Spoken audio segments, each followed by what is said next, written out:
Tariq Masood exclusive.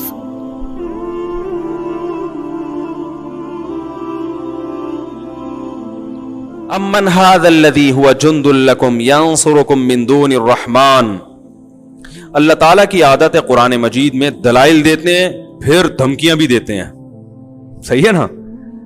دھمکیاں کیوں دیتے ہیں؟ یہ بتانے کے لیے کہ آپشنل نہیں ہے. یہ ہم نے جب اپنے وجود کی اپنی طاقت اور قدرت کی دلیل دی تو اب یہ تمہیں اختیار نہیں ہے کہ تم اس پہ سوچ کے اللہ پہ ایمان لے آؤ اور انسان کے بچے بن کے زندگی گزارو, یا تمہیں ٹائم نہیں ملا تو چلو کل سوچیں گے پرسوں سوچیں گے اور بغیر سوچے دنیا سے چلے گئے. نا نا نا نا نا نا, اللہ فرماتے ہیں تمہیں اس پہ غور کر کے ایمان لانا ہے.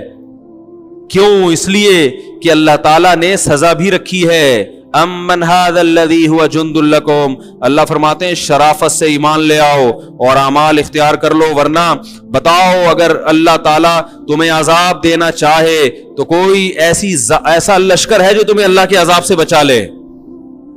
جب کوئی نہیں ہے تو تمہیں اس ذات سے ڈرنا چاہیے. امن هذا الذي يرزقكم ان امسك رزقا, بتاؤ اگر اللہ رزق روک لے تو کوئی ہے جو تمہیں رزق دے دے؟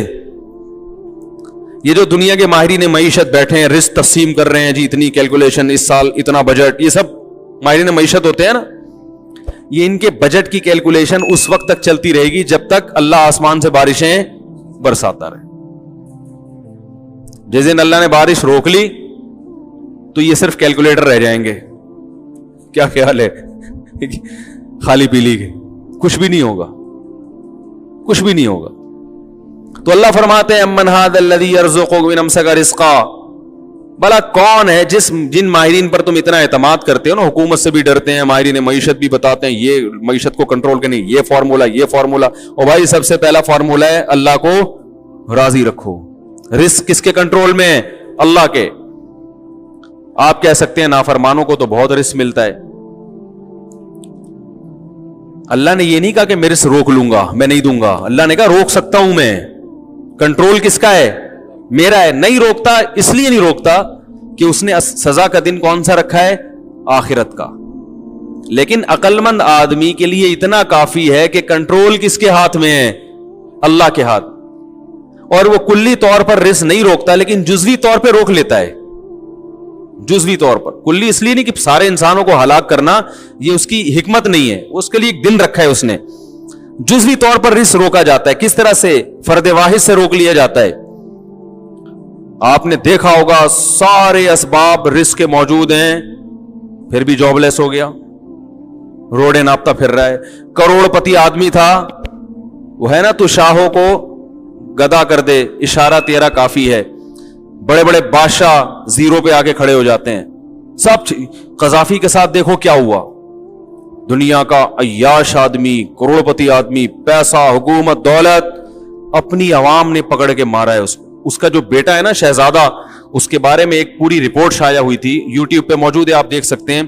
کیا عیاشی کی زندگی اس کی گزری, دولت, ثروت, دنیا کی ہر چیز, لیکن جو اس کا آخری وقت گزرا ایسی کوٹری میں کہ کھانے کو روٹی پہنچانے والا کوئی نہیں تھا اس کے پاس.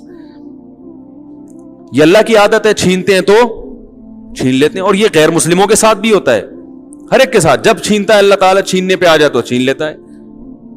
تو اور بعض دفعہ اللہ رزق ایسے چھینتے ہیں کہ سب کچھ ہوتے ہوئے بھی انسان کو یہ محسوس ہوتا ہے کہ میرے پاس کچھ بھی نہیں ہے. دیکھو ہمارے نبی صلی اللہ علیہ وسلم کے پاس کچھ بھی نہیں تھا دنیاوی لحاظ سے, مگر آپ سمجھتے تھے اللہ نے ساری دنیا کی دولت سمیٹ کے مجھے دے دی. کبھی نبی نے اپنے لیے زکات مانگی کسی سے ہیں؟ کبھی ایسا ہوا کہ بھائی میں غریب ہوں؟ بلکہ فرمایا کہ اپنی آل و اولاد پہ زکات کو حرام کر دیا اپنے اوپر. زکات کا ہم سید پہ زکات نہیں لگتی, سید کو زکات بولو بھائی نہیں دے سکتے, اپنے لیے ناجائز کر دیا.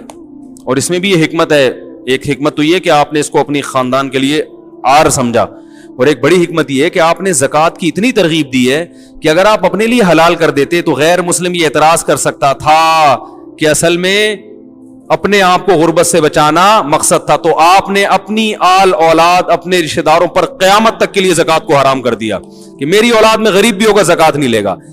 یہ بھی ایک حکمت ہے کہ تاکہ غیر مسلم یہ نہ کہے کہ یہ اپنے لیے ہے.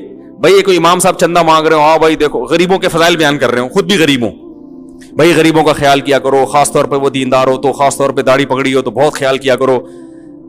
تو اب اس کی نیت اپنے لیے نہیں بھی ہوگی تو وہم تو آئے گا نا, یار لگتا ہے کہ آج کل ان کے حالات صحیح نہیں چل رہے. تو اصل میں تو یہ چاہ رہے ہیں کہ خود دے دو, لیکن اب بولتے ہوئے شرم آ رہی ہے تو غریبوں کو آگے کر کے چندہ گیری ہو رہی ہے. چندہ گیری میری اپنی لغت ہے. گیری کا مطلب کچھ زیادہ آگے, لبرل گیری کا مطلب بہت زیادہ.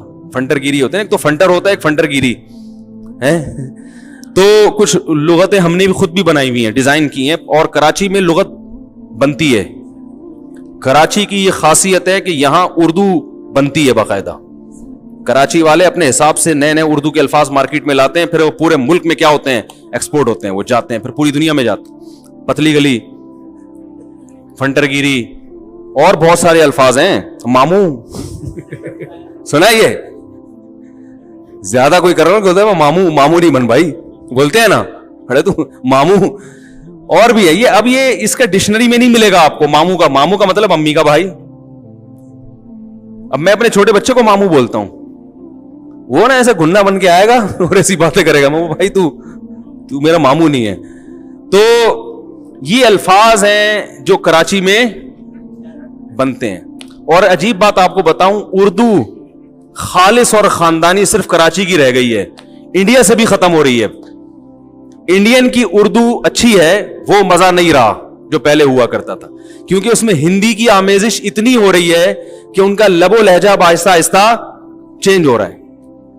مجھے پوری دنیا میں کوئی بھی کال کرے نا تو میں اس کی اردو سے اتنا اندازہ لگا دیتا ہوں کہ کراچی کا ہے یا نہیں ہے, اتنا مجھے اندازہ لگ جاتا ہے. تو بشرطے کہ بائی بورن کراچی ہو, باہر سے آیا پھر کراچی کی, وہ پھر مزہ نہیں آئے گا. وہ پھر تھوڑا بہت دکھائے گا اپنا جو ہے نا کہ بھائی کچھ نہ کچھ ٹیکنیکل وہ گھمائے گا. کچھ پٹھان ایسے ہیں جو ہم نے دیکھا یہیں پیدا ہوئے, وہ یہی والی اردو بول رہے ہیں بالکل. تو کچھ پنجاب کے لوگ یہیں پیدا ہوئے وہ بول رہے ہیں, لیکن یہاں اس کے لیے یہاں پیدا ہونا ضروری ہے. یہ فیسلٹی اللہ نے صرف لوگوں کو دی ہے جو یہاں پیدا ہوئے ہوں. کہیں اور پیدا ہو کے آ گئے ان کو فرشتے نہیں مانتے, بولتے ہیں نہیں بھائی, وہ فرشتہ بولتے ہیں نہیں, وہ بات نہیں آ رہی, وہ مزہ نہیں آ رہا. تو اچھا خیر, کیا ہے یار, کیا یہ بیان چل رہا ہے, درس قرآن ہے بھائی. یہ ہے وہ جو میں بات کیا کر رہا تھا,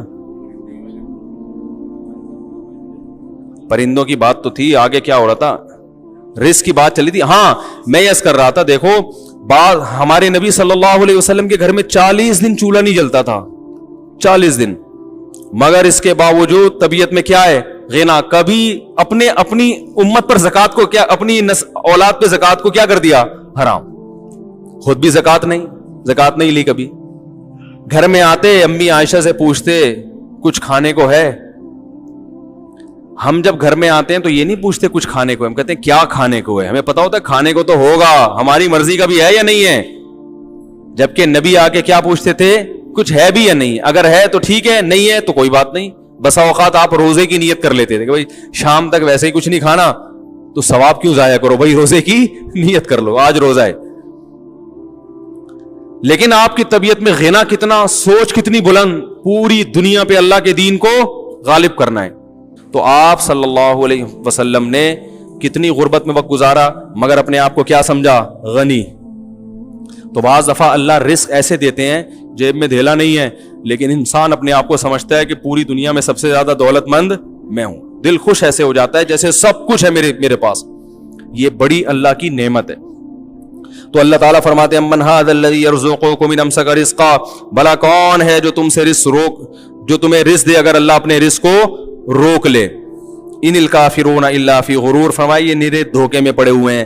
اور آگے اللہ نے فرمایا امن ھذا الذی, وہ کیا ہے بھائی آیت, افمن یمشی مکبا علی وجہہ اہدی ام من یمشی سویا علی صراط مستقیم. قرآن جب دلائل کے انبار لگاتا ہے نا, قرآن نے اس سورہ ملک میں کیا کہا, زمین کو بچھونا بنا دیا اس نے تمہارے لیے. کیسے بچھونے کا مطلب کیا ہے, انسان کے لیے اس سے زیادہ سوٹیبل جگہ نہیں ہو سکتی. اس کی کشش بھی اتنی ہے کہ نہ آپ زمین میں دھسنا شروع ہوتے ہو, نہ اتنے ہلکے کے ہوا میں. چاند پہ آپ چلے جاؤ نا,